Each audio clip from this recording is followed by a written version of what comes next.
Hello বন্ধুরা, দেখুন এটা আমার শ্বশুর বাড়ি।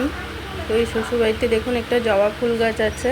জবা ফুল গাছটার এই গোড়া থেকে মাথা অবধি দেখুন সাদা ফুল ফোটে, কিন্তু কোনো একটা অনুষ্ঠানের দিন, একাদশী হোক বা কোনো পুজোর দিন হোক, একটা লাল জবা ফুল ফোটে, সেই দিনই একটা ফোটে, তাছাড়া কোনো দিন ফোটে না।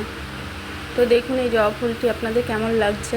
যদি ভালো লেগে থাকে অবশ্যই লাইক কমেন্ট শেয়ার করে দেবেন।